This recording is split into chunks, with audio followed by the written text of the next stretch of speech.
I'm back. Um, this time we're going to talk about something that we need to talk about before I can move on to anything else, including my own story, diagnoses, hospitalization, psychiatrist, um, and the thing we need to talk about first, before we can move anywhere else, is terminology. I'm going to keep it basic. I'm going to use, as much as possible, my own words, layman terms, kind of. And let's see, I hope I look a little better this time. Remember to wear a little bit of makeup.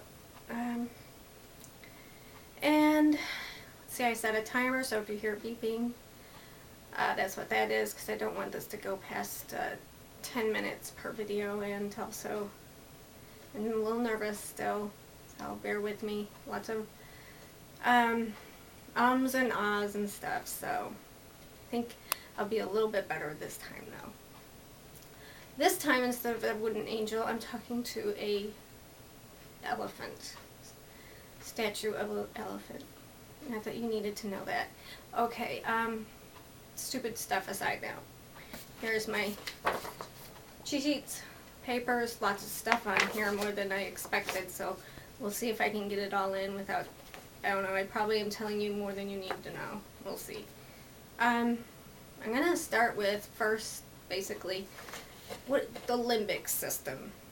That's the part of your brain that involves emotion, motivation, fear responses, and memory. And it is what is believed that is where things are messed up when we talk about bipolar mood disorders. And I am told that if you point just above your, right in your forehead like that, and then tilt your head backwards like that, right in the center is where that is. Another term you're going to hear and you're going to need to know is about the brain in mood disorders is neurotransmitter. That is the chemical that the nerve cells use in your brain to communicate. There are several of them. Common ones you'll hear about: serotonin, dopamine, norepinephrine. But just know the neurotransmitter word and what it is. A mood disorder is also called an affective disorder because your affect is how you look, it's mirroring how you feel. My affect right now is happy, smiling, sad. So that's where affective disorder comes from. I use mood disorder. A mood disorder, first of all, what's a mood? A mood is how you feel about yourself and the things going on around you. Do you feel good about it? Do you feel positive about it? Do you feel optimistic about it? Or do you feel negative, pessimistic, or bad about yourself and the things going on around you? Everybody has moods. Mood disorder is when, first of all, the mood may go to an extreme that it becomes dangerous. There is such a thing as feeling too good. And we all know there is such a thing as feeling too bad. Also, it becomes a disorder when your mood doesn't reflect what's going on around you. A mood disorder could have someone who has a wonderful family, social life, is at the top of their career, should be happy, and yet they hate themselves, they're beating themselves up, they feel awful about everything. I'll get more into that, but it just doesn't jive. Or it could have someone who is at the funeral of someone they loved dearly, they miss dearly, and yet they wore their bright orange jogging outfit, is interrupting the service, flirting with the priest, and laughing loudly, talking loudly, inappropriate to the situation. That's when they look at a disorder. Words like to describe moods, dysphoria, that just is a symptom of depression. It basically means you just feel bad. Not ill physically, but bad as in negative, pessimistic. And euphoric is a term used, which is usually a symptom of mania, which I'm going to get into those more later. Is when you feel too good. And I'm going to talk about symptoms in that with mania and why euphoria can be a good thing, an okay thing. You know,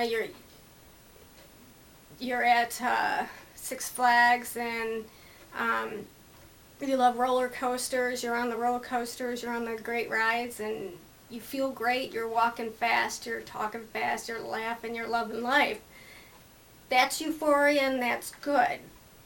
It's appropriate to the situation, but it's a persistent state when we're talking about mania. I mean, people who are manic have that while they're, walking down the hall for no reason. There's no reason for it. It's just the chemicals in their neurotransmitters in their brain causing it. An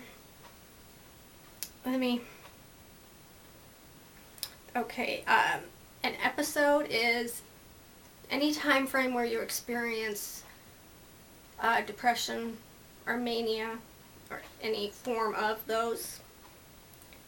A trigger is something that puts an episode into motion. It could be stress, lack of sleep, poor nutrition, alcohol, drugs. The kinds of mood disorders. There are a few. Unipolar depression. That is when someone experiences one or more episodes of just depression. They don't have any mania symptoms. Bipolar 1 disorder, bipolar 2 disorder, and cyclothymic disorder are cyclic mood disorders. They follow a cycle, usually, that involve episodes of hypomania and or mania and or depression, or something called a mixed episode, which we'll get to later. Seasonal affective disorder, which is also called SAD, something that people have that follow the seasons and tend to get depressed towards the end of fall, winter months.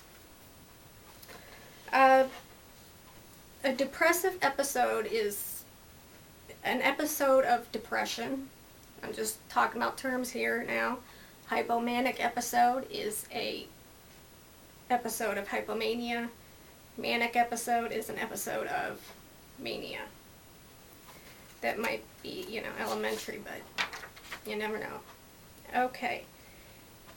I'm going to stop here. This is a good stopping point because next I'm going to get into specific, bipolar and what mania and depression mean.